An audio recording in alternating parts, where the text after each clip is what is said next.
ज्योतिष शास्त्र में शनिदेव को एक निष्ठुर ग्रह बोली कहुए। शनिदेव लोक सेमानकर कर्म अनुजाई फल प्रदान करती। जदिओ शनिदेव को जेकोसी दिन में पूजा कर किंतु शनिवार न्यायर देवता शनिदेव लगे समर्पित अटे। कहुए शनिदेव प्रत्येक मनुष्य को तार कर्म अनुसार उपयुक्त फल देता। धार्मिक विद्वानों मत अनुसार शनिदेव संतुष्ट हेले मनुष्यर भाग्योदय होगाकू बेसी समय लगी न थाए। सेहीपरि जदि शनिदेव रोष कले बा असंतुष्ट हेले व्यक्ति कौन से कार्य सफल हो पारती नहीं। जीवन में नानादी असुविधार सम्मुखीन करने पड़े थाए। आउ जदि आपणक जातक शनि दशा रही ताहले शनिवार दिन यही सब प्रतिकार करने द्वारा शनिदेव को कृपा लाभ होगा सहित शनि को आशीर्वाद लाभ होता है एवं आपणक राशि शनि दशा कटि जाए।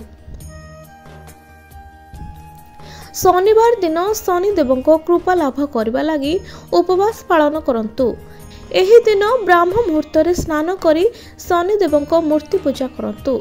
शनि मंदिर जाई एही दिन शनिदेव को नील लाजवंती फूल कला तेल अर्पण करंतु।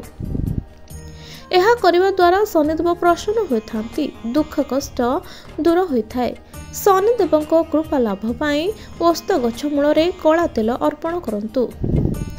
क्रमागत भाव में यह प्रतिकार करने द्वारा मनोकामना पूर्ण होगा सहित जीवन में लगी रही है समस्या दूर होता है। आर्थिक स्थिति मजबूत रहे। शनि दशारू मुक्ति पाइबापी भक्तिर सहित शनिदेव पूजा करंतु। यह व्यतीत 1 चामच लाल चंदन को पानी रे पकाई प्रतिदिन गाधंतु। यही उपाय करने द्वारा शनि पीड़ा दूर होता है। हनुमान मंदिर रे सुंदर कंद पाठ करिवार अनेक लाभ रही। यह केवल आत्मविश्वास बढ़ाए ताहा नुहे, अटकी रही कार्य सफलता सहित कार्य कराए।